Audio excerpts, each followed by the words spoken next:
Les contenus suivants peuvent contenir des éléments qui ne sont pas adaptés à certains publics. La discrétion des spectateurs est conseillée. S-Crédit. Quelle est la chose la plus terrifiante que vous ayez vue? Mais personne ne vous croit. Partie 01. J'avais un copain qui vivait dans le même quartier, quelques rues plus loin. Un soir, on buvait quelques bières dans son jardin en jouant aux cartes. Le lendemain matin, j'avais des choses à faire, alors juste avant 10 heures, je lui ai dit au revoir et je suis parti. C'était une courte marche, peut-être 15 minutes de porte à porte, et je n'ai donc pas pris la voiture. Bref, c'était une belle nuit. Mais quand je suis rentrée à la maison, mon colocataire sortait par la porte d'entrée, le café à la main, et s'habillait pour le travail. Il m'a lancé un drôle de regard et m'a dit qu'il pensait que je dormais puisque mon camion était dans l'allée. Je lui ai dit où j'étais et lui ai demandé pourquoi il allait travailler la nuit. C'est là qu'il a ri et m'a demandé si j'étais ivre. Nous nous sommes regardés pendant une minute, puis il m'a dit qu'il était 5 heures du matin et qu'il allait travailler comme d'habitude. De toute ma vie, je ne m'étais jamais sentie aussi confuse qu'à ce moment-là. Je pouvais dire qu'il était très sérieux, mais je savais que je venais de quitter la maison de mon ami. J'ai vérifié mon téléphone et j'ai été assez sûre. 5 quelque chose dans la matinée. Mon colocataire est parti au travail. J'ai fait quelques tours dans le salon, puis j'ai appelé l'ami dont je venais de quitter la maison. Il m'a répondu grave et m'a confirmé que j'étais partie à 10 heures la veille. Je n'ai aucune idée de ce qui s'est passé pendant ces 7 heures de ma vie et cela me donne des frissons de penser à tout cela toutes ces années plus tard. Je n'étais pas ivre, je n'étais pas fatiguée, personne n'aurait pu glisser quoi que ce soit dans l'une de mes boissons que j'avais bu, aucune condition médicale connue qui aurait pu me causer un blackout, et rien ne s'est passé comme ça depuis. Je ne sais tout simplement pas ce qui s'est passé à ce moment-là. J'étais sur les lieux d'un suicide, lié au travail. Le gars s'est tiré dessus avec un fusil de chasse, juste sous le menton. Quand je suis entrée, un chat noir était assis dans son sang et me regardait. Vraiment bizarre. Je ne sais pas exactement quel âge j'avais à l'époque, mais c'était probablement entre 5 et 8 ans.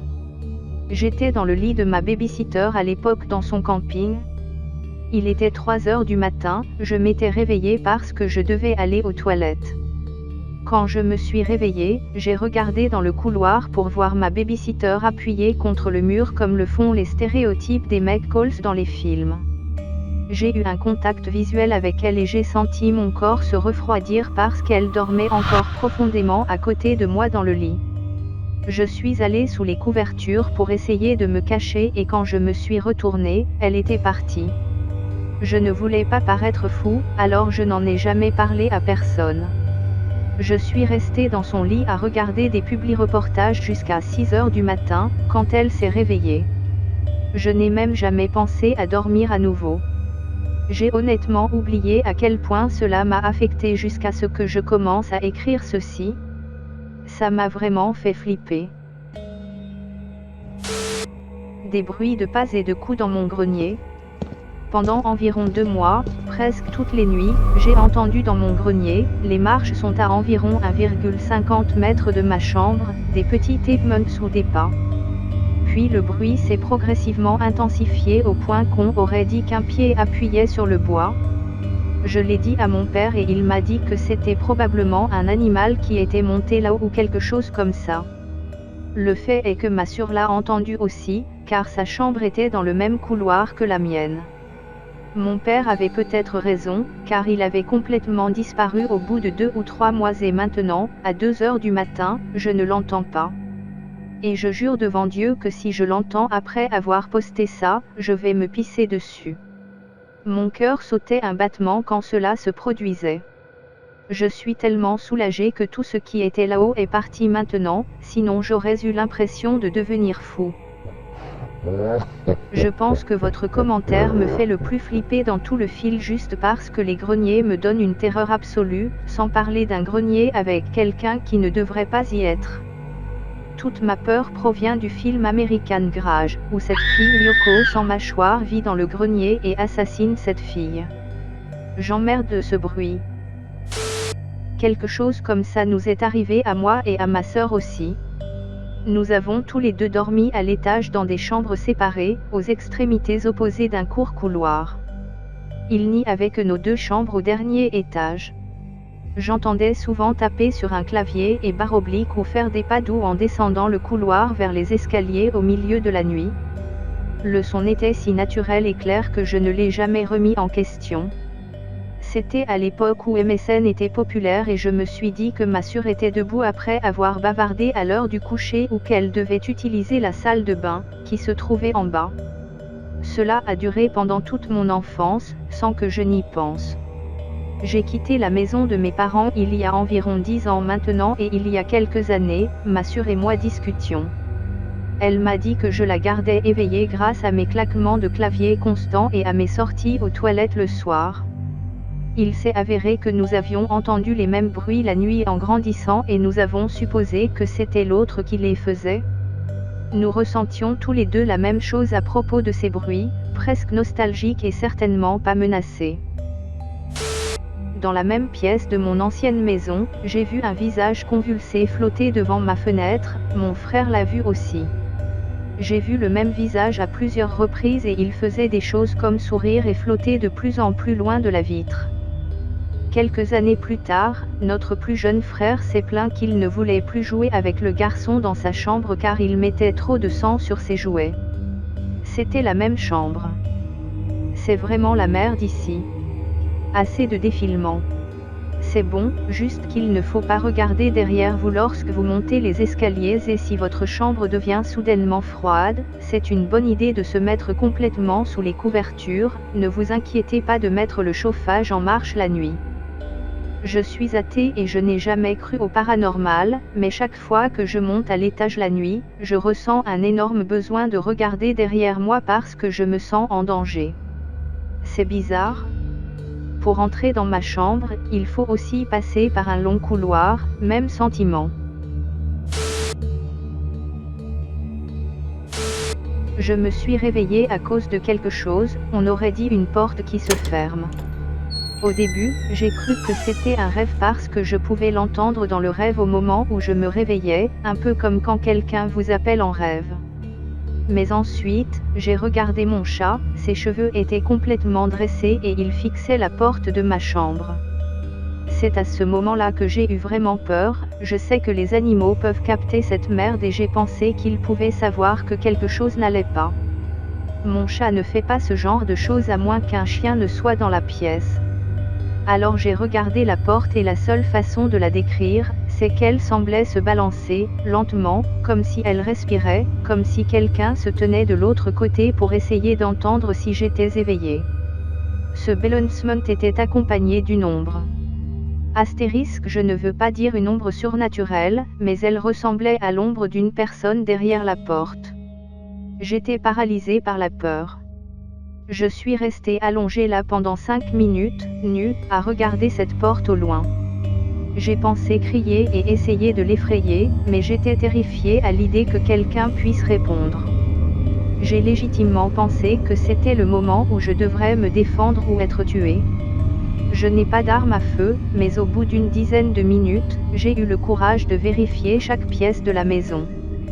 Putain, j'ai aussi vérifié chaque coin. Mais il n'y avait personne. Ah, j'ai écrit à ce sujet il y a quelque temps. Aucun membre de ma famille ne me croit vraiment, tout le monde m'a juste rejeté comme imaginant des choses. Donc je prenais l'ascenseur dans le métro. Pour aller du quai de la gare au quai principal avec les tourniquets et la sortie, il faut prendre l'ascenseur. Alors je suis montée avec ce type plus âgé, il n'y avait que nous deux. Et j'ai jeté un coup d'œil et ce type me regardait. Avec précision. Et il souriait, mais pas d'une manière agréable et accueillante. Vous savez, dans les glauques clichés, on parle de monstres avec des sourires anormalement larges. C'est exactement le genre de sourire que ce type avait. En tout cas, j'ai détourné le regard de lui parce que je pensais qu'il était juste fou ou quelque chose comme ça. mais du coin de l'œil, je l'ai vu faire ces gestes bizarres sur toute sa poitrine. On aurait presque dit qu'il faisait le signe de la croix ou quelque chose comme ça. Finalement, les portes de l'ascenseur se sont ouvertes et nous sommes descendus tous les deux et nous nous sommes dirigés vers les tourniquets. J'ai glissé ma carte pour sortir, puis je me suis retourné pour voir si ce type me suivait. Et il était parti. Il n'a pu aller nulle part ailleurs, nous étions à la seule sortie de la gare. À moins qu'il n'ait fait demi-tour, couru et pris un autre ascenseur dans environ 4 secondes. Je ne sais pas. Je ne sais pas où il est allé, putain. De toute façon, je viens d'une petite ville et parfois il se passe des choses bizarres dans la ville que je ne comprends pas bien, mais je pense que je suis pratiquement un plouc. Mais c'était vraiment là. Et ça me dérange. L'heure de l'histoire des fantômes. Je vivais avec quelques amis il y a 1 an et demi et nous sommes tous assez religieux, au moins 2 d'entre nous travaillent dans la religion. Nous parlions du fait que nous ne croyions pas aux fantômes ou aux démons, du moins dans le sens où nous ne pouvions pas les voir s'ils étaient réels. Nous avons commencé à parler du fait que si nous en voyions un, cela changerait complètement notre perspective. J'ai dit tout haut, si quelque chose est là, j'aimerais qu'il nous le montre. 2 nuits plus tard, je suis profondément endormi et je fais le cauchemar le plus brutal et le plus vif que j'ai jamais fait. Pour faire court, j'étais dans la maison de mon enfance, on se faisait cambrioler et le voleur a tiré sur mon père, mais c'était moi le voleur. Mon père et moi avions une relation très tendue et le détail de la fusillade m'a réveillé en larmes. Je veux dire que j'étais en larmes. J'ai regardé au pied de mon lit et j'ai vu un homme assis sur ses talons qui me fixait. Il semblait avoir 80 ans mais n'avait jamais atteint la puberté, c'est le mieux que je puisse dire. Son visage avait l'air gentil mais ses yeux étaient si méchants qu'ils m'ont terrorisé. Il avait presque l'air curieux, mais de façon morbide. Il portait des vêtements qui ressemblaient à ceux d'un vendeur de journaux du New York des années 1890. Je ne l'ai vu qu'une fraction de seconde et il était parti. Le plus fou, c'est que j'ai eu tout ce détail en une fraction de seconde, comme s'il voulait que je me souvienne de lui. Voilà le plus fou. J'étais donc effrayée, n'est-ce pas? Je suis allée dans notre salon et j'ai regardé YouTube et quelques flux de spam pendant un moment jusqu'à ce que je me convainque que j'étais juste à moitié endormie et toujours effrayée. Je me suis allongée dans le lit et au moment où ma tête frappe l'oreiller, mon colocataire s'assit tout droit dans le lit, toujours endormi, pointe le pied de mon lit et dit « Mon nom, qui est-ce » J'ai perdu la tête. Je suis rentrée littéralement chez moi à 3 heures du matin et j'ai dit à mes parents, en pleurant, que je voulais rester à la maison jusqu'à l'été. Je suis restée à la maison pendant 1 semaine environ et je suis rentrée. Mon colocataire a commencé à avoir des terreurs nocturnes après cela, mais nous avons déménagé peu après. Je n'ai jamais eu aussi peur de toute ma vie. Personne ne me croit jamais quand je leur dis cela, sauf les quelques personnes qui sont impliquées. Mon père pense que nous sommes trop imaginatifs, même si ma mère et moi raconterons exactement les mêmes histoires à des moments différents, sans jamais nous parler, mais voici ce que je dois apporter. Mon histoire commence quand j'avais environ 8 ans. Mes parents ont acheté une vieille maison de ferme qui a plus de 100 ans, nous avons trouvé des coupures de presse dans le mur lorsqu'ils l'ont rénovée à partir de 1864. J'avais 2 frères à l'époque et nous étions tous dehors à jouer et ils avaient tendance à s'en prendre à moi, pour esquiver, je suis entrée dans la maison pour raconter des histoires. J'ai crié plusieurs fois pour ma mère et je suis finalement rentrée. Ne la voyant pas, j'ai crié « Où es-tu » J'entends encore une fois une voix « Je suis là ». Je ne la vois pas et je crie à nouveau. Cela se répète environ 4 fois et plus je m'approche et plus la voix devient forte. Je suis passée près d'une fenêtre et j'ai jeté un coup d'œil pour voir ma mère et mon père travailler au loin sur un tracteur. Mon cœur s'affole et je fuis à l'extérieur. Mes frères sont exactement là où ils étaient quand je suis entrée, donc je sais que ce n'est pas l'un d'eux qui me cherche. Au fil des ans, j'ai entendu des voix, des télévisions et des bruits étranges dans toute la maison, mais je suppose que j'entends des choses. Mes parents ont quitté la ville pendant quelques jours et j'ai fait venir des amis. La nuit commence normalement, nous jouons à des jeux vidéo et tout va bien. 2 de mes amis ont besoin d'utiliser la salle de bain, donc l'un descend les escaliers et l'autre reste à l'étage car il y a 2 salles de bain dans la maison. Le premier ami revient de la salle de bain et dit oui, des gars très drôles aux 3 d'entre nous qui sont dans la pièce. Nous n'avons aucune idée de ce dont il parle. Il a dit frapper à la porte et faire des bruits bizarres pendant que je pisse, c'est très drôle. Nous étions tout vraiment confus car nous n'avons pas bougé. Il ne nous croit pas mais s'assied et rejoint le groupe. Le deuxième ami revient d'en bas et a une plainte similaire. Il dit que nous avons fait rebondir une balle, que nous avons mélangé des objets en riant de l'autre côté de la porte et qu'il nous a entendus nous enfuir quand la chasse d'eau a été tirée. Nous sommes à nouveau confus, d'autant plus que nous n'étions pas assez nombreux pour les embêter tous les 2 en même temps. Quelques heures passent et, pour une raison quelconque, nous réabordons le sujet. Nous nions le fait d'avoir été des plaisantins mais ils ne le croient pas.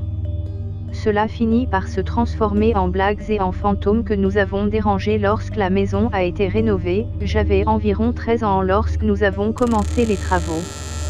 Les blagues continuent et quelqu'un a dit « Ah allez, vous ne pouvez pas vraiment croire que les fantômes existent ».